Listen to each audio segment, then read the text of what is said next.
नमस्कार किसान साथियों, मैं साक्षी आपकी टेक्निकल गाइड। आज हम टमाटर के बहुत ही महत्वपूर्ण रोगों के बारे में बात करेंगे, जैसे कि अगेती झुलसा रोग जिसे अर्ली ब्लाइट भी कहा जाता है और पछेती झुलसा रोग जिसे लेट ब्लाइट भी कहा जाता है। ये दोनों ही टमाटर की बहुत ही गंभीर बीमारियां होती है। जो अगेती झुलसा रोग होता है वह अल्टरनेरिया सोलनी नामक फफूंद से होता है, और जो पछेती झुलसा रोग होता है वो फाइटोप्थोरा इन्फेस्टैंस से जो फफूंद होती है उससे होता है। अब जानते हैं इनके लक्षण। जो अगेती झुलसा रोग होता है उसके पत्तों पे लक्षण आते हैं, जैसे कि पत्तों में काले व भूरे धब्बे हो जाते हैं। ये धब्बे धीरे धीरे अपना आकार बढ़ा देते हैं, जो एक गहरे छल्ले के आकार के दिखाई देते हैं, जिसे टारगेट स्पॉट भी कहा जाता है। और इन धब्बों के किनारों पर पीले रंग के निशान दिखाई देते हैं। धीरे धीरे ये पत्ते सूख जाते हैं और गिर जाते हैं। जो तना होता है उस पे भी ये काले व भूरे रंग के धब्बे दिखाई देते हैं। जो फल होते हैं उनके डंठल पे भी धब्बे दिखाई देते हैं और धीरे धीरे फल ही सड़ जाते हैं। और अब जानते हैं पछेती झुलसा रोग के लक्षण। जो पछेती झुलसा रोग होता है उसमें वाटर सॉफ्ट धब्बे दिखाई देते हैं, जैसे पानी से भरे हुए धब्बे कहा जाता है। इससे जो पौधे के पत्ते हैं वे बिल्कुल खराब हो जाते हैं। पौधे के पत्ते के निचले हिस्से में फफूंद सी दिखाई देती है और धीरे धीरे पत्ते ही गिर जाते हैं। इसके तने भी इससे खराब हो जाते हैं पौधे के, और इससे फल में भी धब्बे दिखाई देते हैं और जो फल होते हैं वे ही सड़ जाते हैं। अब जानते हैं इन रोगों के क्या कारण है जिससे ये फैलता है।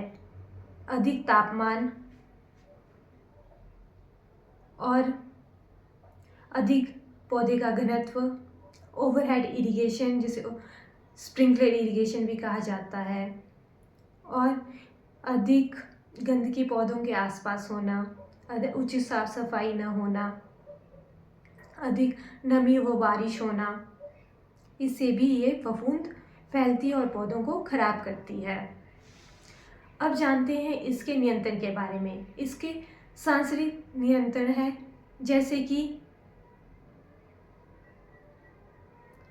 पौधे के आसपास उच्च साफ सफाई का ध्यान रखें।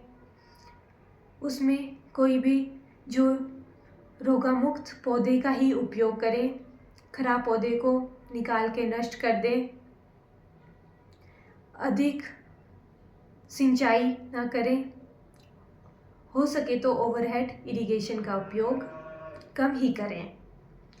इसके लिए हमारे पास एक जैव नियंत्रण भी है, जिससे ये फफूंद पूरी तरह नष्ट हो जाती है और आपका पौधा इस बीमारी से पूरी तरह बच जाता है। इसके लिए हमारे पास है फिडेलिटी। यह एक प्रकार का जैव कवकनाशक है जो 3 सूक्ष्म जीवों को संग्रहित करता है, जैसे Trichoderma harzianum, Pseudomonas fluorescens, Bacillus subtilis. ये सब सूक्ष्म जीव आपकी फसल को इस बीमारी से पूरी तरह मुक्त कर देंगे। अब जानते हैं इसके उपयोग के बारे में। ये 250 ग्राम का पैकेट होता है, तो 2 पैकेट 2 एकड़ के लिए पर्याप्त होते हैं। आप ऐसा कर सकते हैं कि 2.5 ग्राम प्रति लीटर के हिसाब से इसे घोल कर 2 से 4 दिन रख सकते हैं, और उसके बाद अपनी फसल में से सिंचाई के माध्यम से इसका उपयोग कर सकते हैं। इससे आपकी फसल अब इन रोगों से पूरी तरह मुक्त हो जाएगी। अधिक जानकारी के लिए आप हमें संपर्क कर सकते हैं। धन्यवाद।